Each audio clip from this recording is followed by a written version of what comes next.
Thank you, everyone. I'm going to talk about today King Athelstan, also known as Rex Totius Britanniae, and he won the Battle of Brunanburh in 937. And the title Rex Totius Britanniae is the first, well, he was the first king of this island called Britain. And that, I mean, if you think about the Romans that were here for a few hundred years, they built Hadrian's Wall and Antonine's Wall, but they didn't really get up there to the mountains, and every time they did, they went back and eventually went back to Hadrian's Wall. They never conquered this island.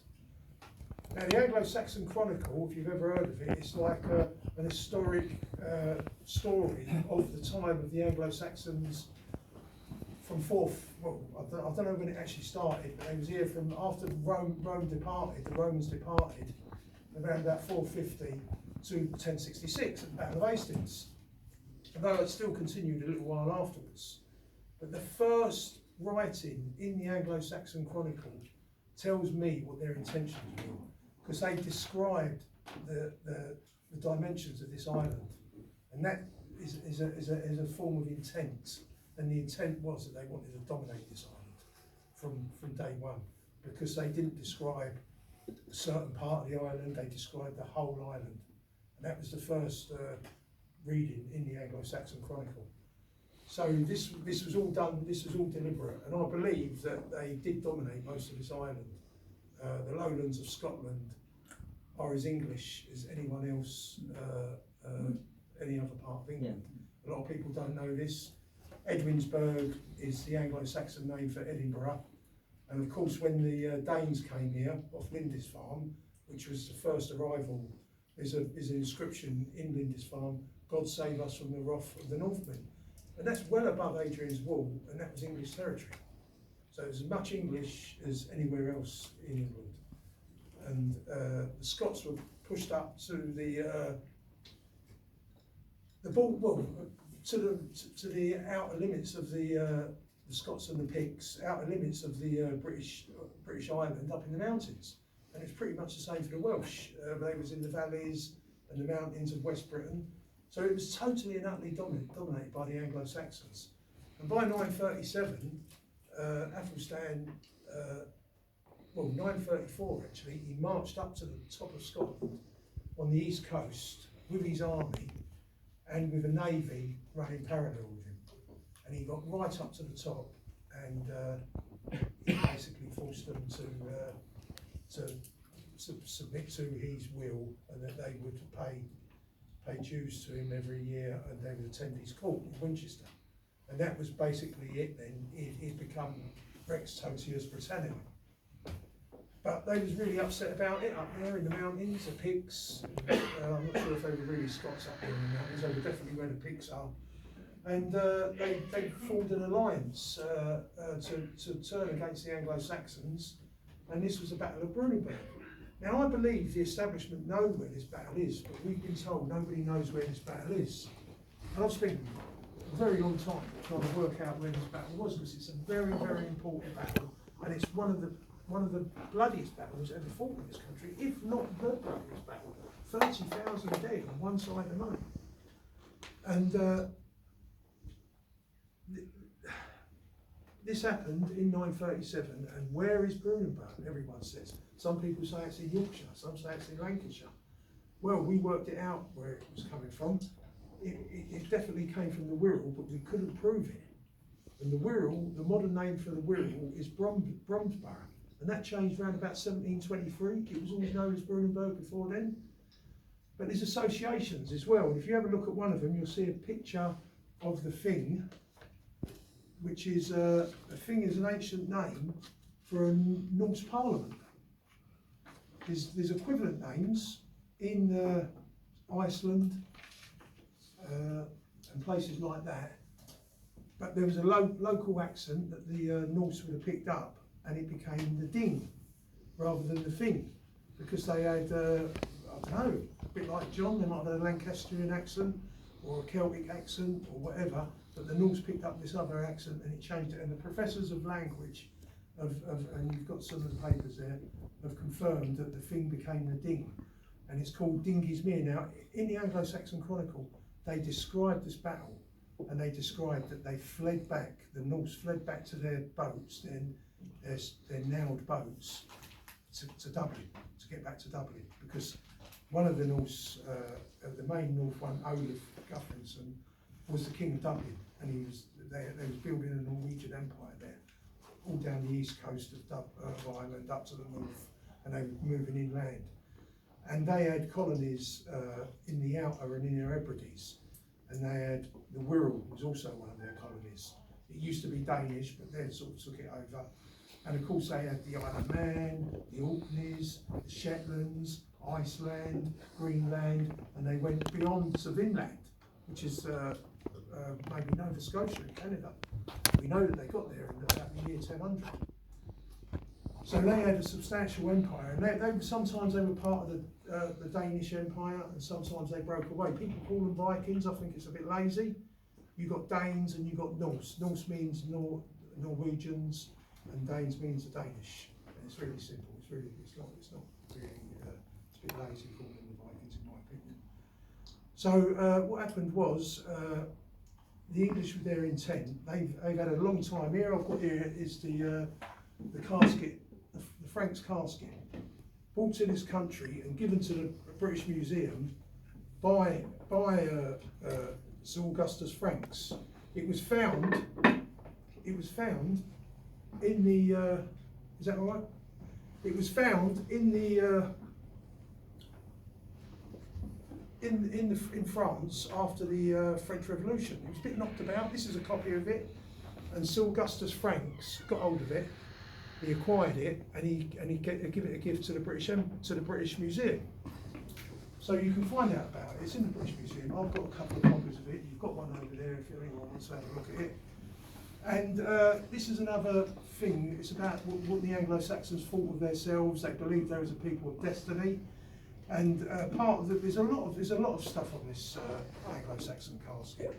But I'm going to concentrate on three things. Romulus and Remus are depicted on here, suckling from the she-wolf, and we all know who Romulus and Remus was. They were the founders of Rome. They were twins. And we've also got the Anglo-Saxons wasn't going to let the Romans get away with that, because we had Hengist and Horsa, the Jutish pirates that were invited here by Vortigern to fight the Picts off after Rome departed, and they was offered gold and silver as mercenaries, but they wanted more after the battle, and they ended up fighting Vortigern as well after they got rid of the Picts, and they took Kent, and the first king of Kent was Hengist, and Hengist in modern name is White Stallion, and Horsa is also a horse, Hengst and Horse, or Hengist and Horse, however you want to describe it. And there's a lot of Christian portrayals in this casket as well.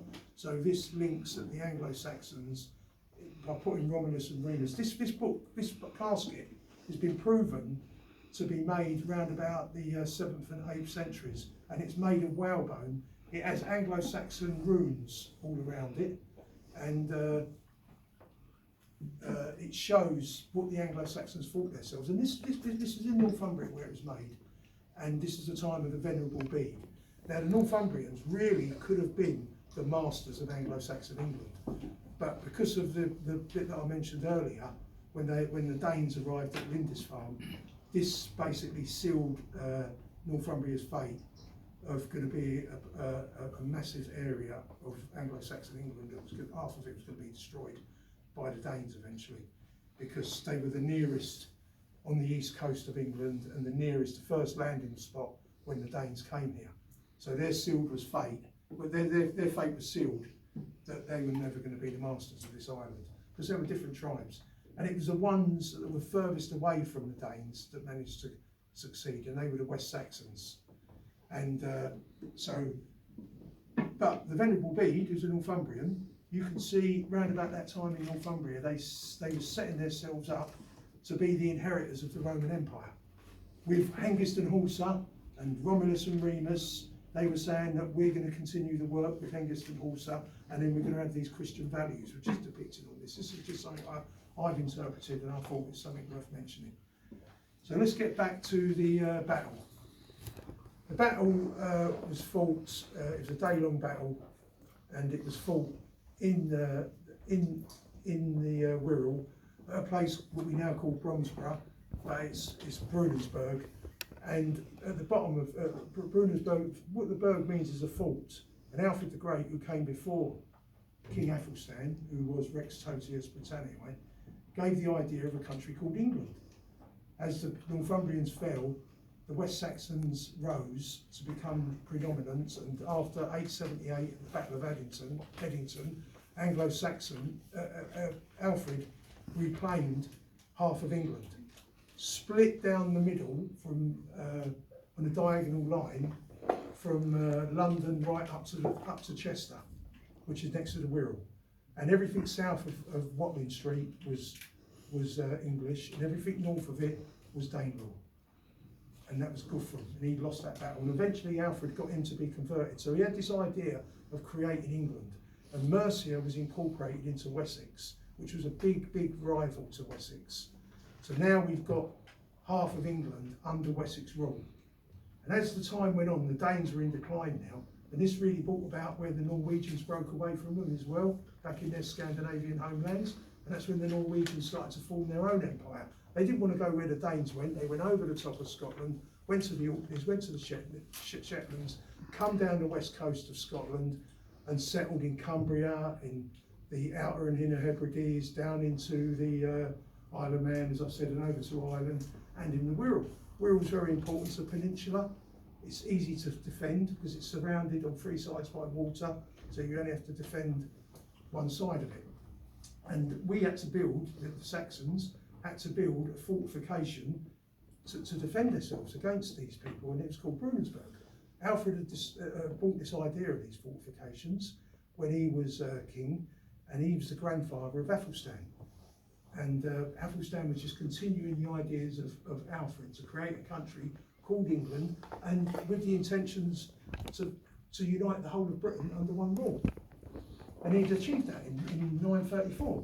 So come 937, this was the front line. And this is what a lot of people don't realise. It's been suggested, the Wirral Archaeological Society have suggested it's there, and they're in the process of still trying to prove it.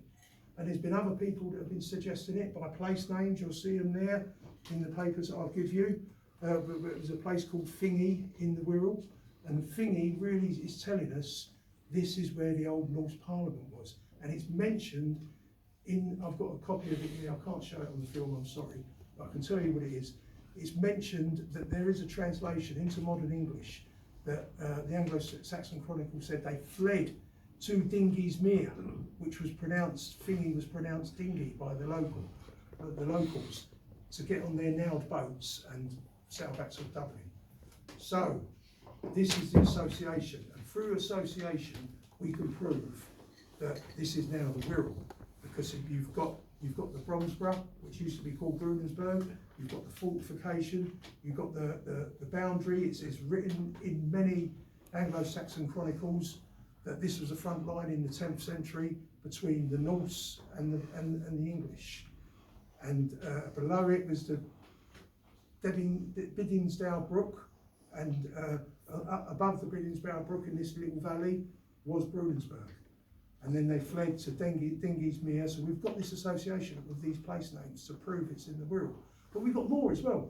My friend Brexit McMahon, he bumped into his local priest where he lives, and he said, I need to talk to you. He's been trying to talk to him. He's always wanted to talk to him. And this time I think he ran out into the road and told him to stop, didn't he?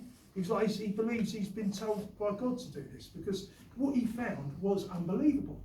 He took him back to his church, his Catholic church in the bottom of Neasden Lane in northwest London, St Mary's Catholic Church. And in there, he rang me up and he said, you're not going to believe it. This is the church that Athelstan went to before the Battle of Brunanburh. And there's big glass panes, stained glasses there.